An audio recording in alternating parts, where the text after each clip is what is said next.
भावना के आधार पर ही भाव प्रधान विश्व रचि राखा। उस भाव के अनुसार जो जैसा करे सो सफल चाखा। भाव की प्रधानता के आधार पर जो जैसा कर्म करता है वैसी प्राप्ति करता है। भावना छोटी चीज है या बड़ी चीज है? बुद्धिमानों का बाप कौन है? बुद्धिमान शिव बाप। बुद्धिमानों का बुद्धिमान, जिसको गीता में कहा इंद्रियां बड़ी प्रबल हैं, इंद्रियों से प्रबल मन है, मन से प्रबल बुद्धि है। क्या मनुष्य में बुद्धि होती है कि नहीं? तो बुद्धिमान मनुष्यों में से कोई मनुष्य होगा कि नहीं होगा जो बुद्धिमान कहा जाए? जैसे गीता में भी कहा बुद्धिमान नर अर्जुन। कौन बुद्धिमान? वो नर जो नर से नारायण बनने की प्रक्रिया सीख लेता है। राजयोग का जानकार बन जाता है। अर्जुन माने ये अर्जन करने वाला। किस बात का अर्जन करने वाला? ज्ञान धन के आधार पर सद्भाग्य का अर्जन करने वाला। ईश्वर ने जो ज्ञान दिया उस ज्ञान के आधार पर जन्म जन्मांतर का सत्य माने श्रेष्ठ भाग्य प्राप्त किया। ज्ञान के आधार पर प्राप्त किया या मनमत के आधार पर या मनुष्य मत के आधार पर? ज्ञान के आधार। मनमत कहें तो मनुष्य मती हो गई, और मनुष्यों की मत कहें जिन मनुष्यों में बड़े बड़े दुनिया में माने जाते हैं इब्राहिम बुद्ध क्राइस्ट आदि धर्म पिता हैं, तो वो भी इस सृष्टि पर अधूरे पार्टधारी हैं या ऑलराउंड पार्टधारी है? इब्राहिम बुद्ध क्राइस्ट तो 84 जन्मों का पार्ट बजाते ही नहीं, तो वो तो हैं ही अधूरे पार्टधारी। जो अधूरे पार्टधारी हैं वो सच्चे हैं या झूठे हैं? वो सब झूठे हैं। तो सत्य क्या है? जो ऑलराउंड पार्टधारी है उसे हम सत्य कहें है? हाँ, वो अज्ञानी नहीं बनता है? अज्ञानी माने असत्य नहीं बनता है? बनता है।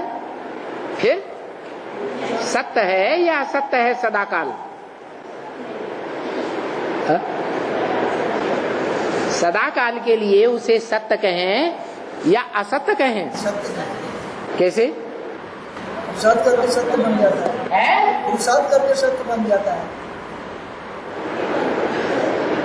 पुरुषार्थ तो तब करेगा जब पुरुष स्वरूप आत्मा को पहचानेगा।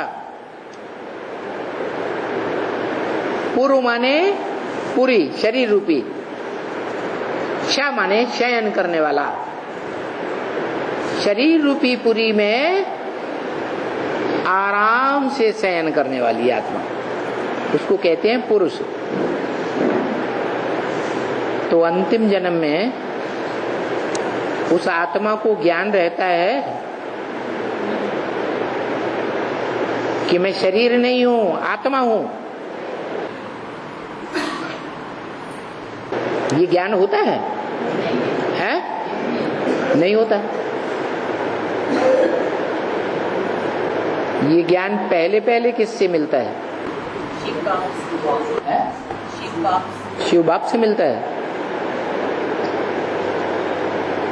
कि मैं आत्मा ज्योति बिंदु, मेरा बाप भी ज्योति बिंदु। ये ज्ञान प्रैक्टिकल में शिव बाप से मिलता है। शिव बाप को तो शरीर ही नहीं है अपना, है किसे? मनुष्य सृष्टि के बाप से, हाँ, ब्रह्मा बाबा से।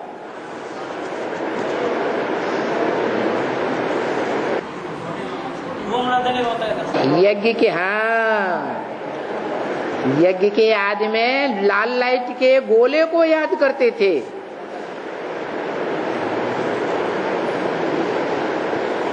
लाल लाइट के गोले में ज्योति बिंदु नहीं याद करते थे।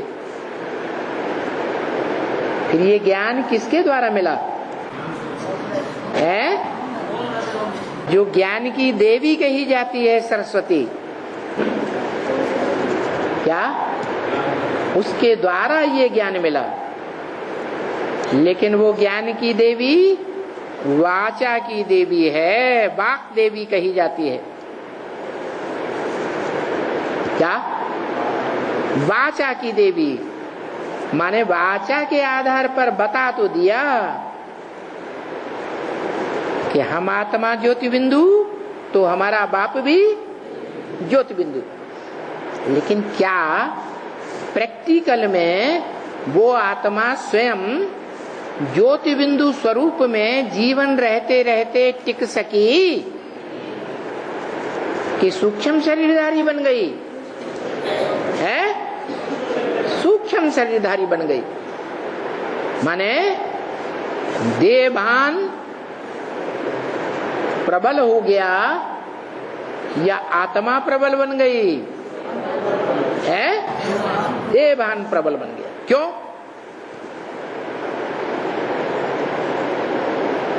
जब इतनी ज्ञानी तू आत्मा थी,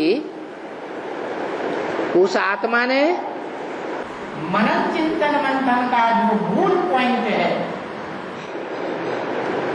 निराकार ज्योति बिंदु आत्माओं का बाप कौन, उसके स्वरूप को पहले पहचान लिया और बताए दिया। तो वो आत्मा तो सर्वश्रेष्ठ होनी चाहिए।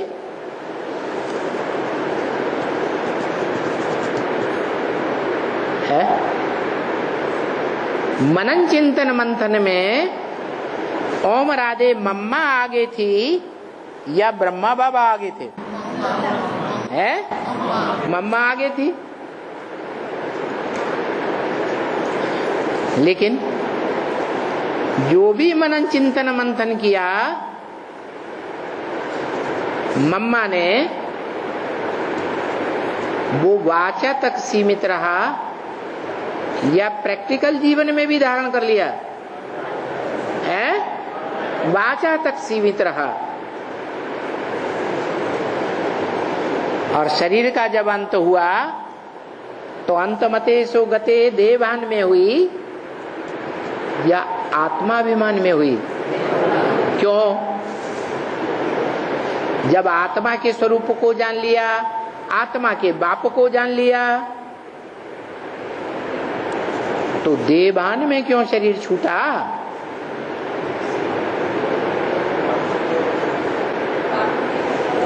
है? क्योंकि जिसको फॉलो करने वाली थी जीवन में, किसको फॉलो करती थी? ब्रह्मा को फॉलो करती थी, दादा लेखराज को कदम कदम पर फॉलो करती थी। उससे आगे तो नहीं जा सकती है? जो फॉलो करने वाला है, जिसको फॉलो करेगा, जिसके कदम पर चलेगा, तो उससे आगे निकल जाएगा क्या? पीछे ही रहेगा ना। तो ब्रह्मा ने बाप को नहीं पहचाना तो फॉलो करने वाली जगदम्बा सरस्वती ओम राधे ने भी बाप को नहीं पहचाना। और न पहचानने के कारण अंतिम श्वास तक भी निराकारी आत्मा की स्टेज को प्राप्त नहीं कर सकी।